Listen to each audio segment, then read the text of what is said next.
ఆ మహోన్నతుణ్ణి, ఆ పరిశుద్ధుణ్ణి పై వస్త్రములు తీసివేసి అరచేతులతో ఆయన్ను కొట్టుచు, ఆయన గడ్డమున్న వెంట్రుకలు పట్టుకొని లాగుతూ, ముఖం మీద కాండ్రించి ఉమ్మి వేసి, పిడుగుద్దులు గుద్ది, తల మీద ముళ్ళ కిరీటము ఉంచి, కొరడా దెబ్బలు కొట్టి, వీపంతా కూడా నాగలి చేత దున్నబడిన భూమి వలె ఆయన వీపంతా కూడా దున్నబడి, బరువైన భారమైన శిలోమ్రాణును ఆయన భుజం మీద పెట్టి, కపాల స్థలమున పడినటువంటి కొండకు తీసుకొని వెళ్ళి, కాళ్ళల్లో చేతులలో మేకులను దించి, ఆకాశమునకు భూమికి మధ్యలో ఆయన వ్రేలాడదీసి ఒక దొంగ వలె. ఇదంతా నీకు గుర్తుకు రావడం లేదా? చివరిగా చనిపోయినాడా లేదా అని ఒకడొచ్చి బల్లెము తీసుకొని దొక్కన పొడిస్తే, విను, నీకే చెప్తున్నా, ఒకడొచ్చి బల్లెము తీసుకొని పొడిస్తే రక్తము చివరగా నీరు వచ్చింది. నీ కోసం ఆ శ్రమ,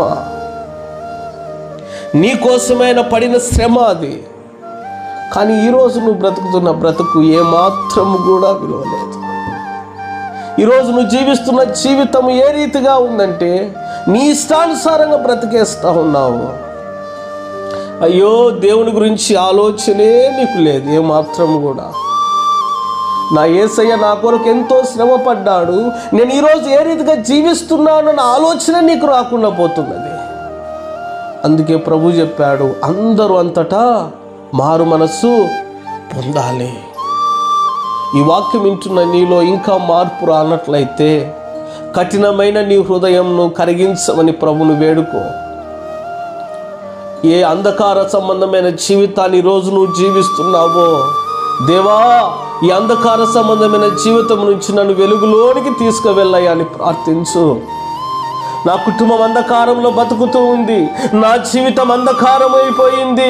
అయ్యా, ఈ రోజు ఈ క్షణమే గొప్ప వెలుగును నా జీవితంలో అయ్యా కలుగజేయి అని నువ్వు ప్రార్థించు. దేవుడు తప్పకుండా నిన్ను ఈ రోజే బలపరుస్తాడు.